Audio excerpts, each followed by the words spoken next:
Hello and welcome to this channel. Hope you are doing great and learning English every day.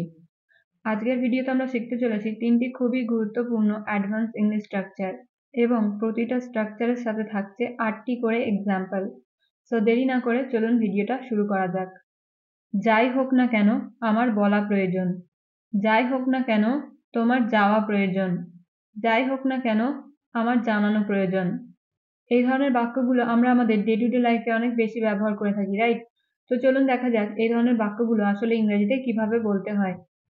এই ধরনের বাক্যগুলো বলতে হলে sentence structure হবে no matter what plus subject plus need to plus ভার্বের base form. এই ধরনের বাক্যগুলোতে আমরা লক্ষ্য করলাম যাই হোক না কেন এই জিনিসটা কমন। সো এই যাই হোক না কেন এই কথাটার ইংরেজি হলো no matter what. No matter what মানে হলো যাই হোক না কেন। তো চলুন এবার এই স্ট্রাকচারটা ইউজ করে বেশ কয়েকটা সেন্টেন্স বানানো যাক। ফার্স্ট এক্সাম্পল হলো যাই হোক না কেন আমার বলা প্রয়োজন। এই বাক্যটার ইংরেজি হবে no matter what I need to say. No matter what I need to say. Next example যাই হোক না কেন তোমার যাওয়া প্রয়োজন। No matter what you need to go. No matter what you need to go. যাই হোক না কেন আমার জানানো প্রয়োজন। No matter what I need to inform. No matter what I need to inform. যাই হোক না কেন তাদের আসা প্রয়োজন। No matter what they need to come. No matter what they need to come. তো আপনারা দেখতেই পাচ্ছেন যে এই ধরনের বাক্যগুলো আসলে বলা কত সহজ। জাস্ট আমাদের স্ট্রাকচারটা মনে রাখতে হবে এবং এই স্ট্রাকচার অনুযায়ী এই ধরনের বাক্যগুলো কিন্তু আমরা সহজে বলতে পারি। তো চলুন আরো কয়েকটা এক্সাম্পল দেখা যাক। আমাদের নেক্সট এক্সাম্পল হলো যাই হোক না কেন তার দেখা প্রয়োজন। এই বাক্যটার ইংরেজি হবে no matter what he needs to see. No matter what he needs to see. যাই হোক না কেন আমার খাওয়া প্রয়োজন। No matter what I need to eat. No matter what I need to eat. যাই হোক না কেন আমাদের ইংরেজি শেখা প্রয়োজন। No matter what we need to learn English. No matter what we need to learn English. যাই হোক না কেন তোমার এখন রেস্ট নেওয়া প্রয়োজন। No matter what you need to take a rest. No matter what you need to take a rest. আবার আমাদের কখনো কখনো এমন ধরনের বাক্যগুলো বলার প্রয়োজন হয়, যেমন যদি তোমার ক্ষমতা থাকে করে দেখাও। যদি তোমার ক্ষমতা থাকে মেরে দেখাও। যদি তোমার ক্ষমতা থাকে অভিনয় করে দেখাও। তো চলুন আমাদের 2 নম্বর স্ট্রাকচারে শেখা যাক এই ধরনের বাক্যগুলো ইংরেজিতে কিভাবে বলতে হয়। এই ধরনের বাক্যগুলো আমরা যখন বাংলাতে বলি খুব সহজেই বলে দিই, বাট ইংরেজিতে যখন বলতে যাই আমাদের কিন্তু সমস্যা হয়। তো চলুন দেখা যাক এই ধরনের বাক্যগুলো বলতে হলে সেন্টেন্স ফর্মুলা বা সেন্টেন্স স্ট্রাকচার কি হবে। সেন্টেন্স স্ট্রাকচার হবে সো বাই প্লাস ভার্বের ING form plus if you have power. So এবার কয়েকটা এক্সাম্পল দেখা যাক যাতে আপনারা আরো ভালোভাবে বুঝতে পারেন যে এই ধরনের বাক্যগুলো কিভাবে বলবেন। ফার্স্ট এক্সাম্পল হলো যদি তোমার ক্ষমতা থাকে করে দেখাও।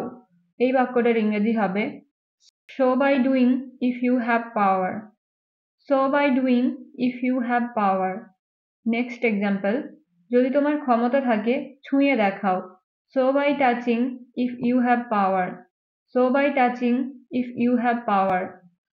যদি তোমার ক্ষমতা থাকে গিয়ে দেখাও। Show by going if you have power. Show by going if you have power. যদি তোমার ক্ষমতা থাকে খেয়ে দেখাও। Show by eating if you have power. Show by eating if you have power. যদি তোমার ক্ষমতা থাকে ইংরেজি বলে দেখাও। Show by speaking English if you have পাওয়ার।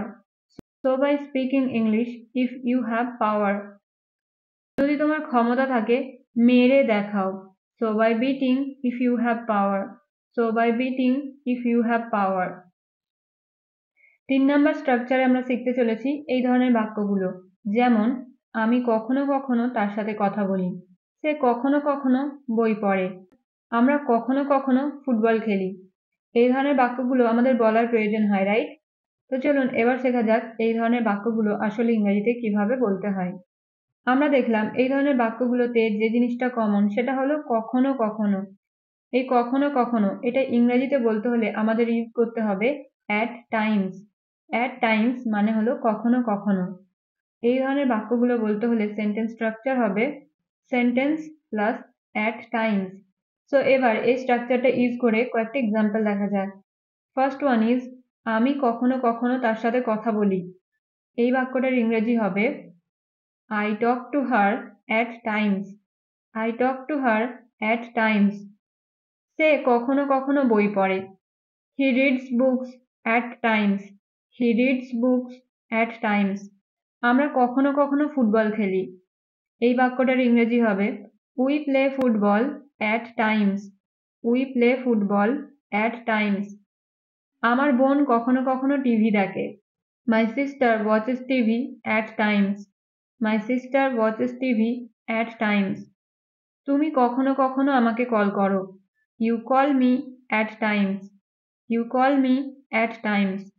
আমি কখনো কখনো রান্না করি। I cook food at times.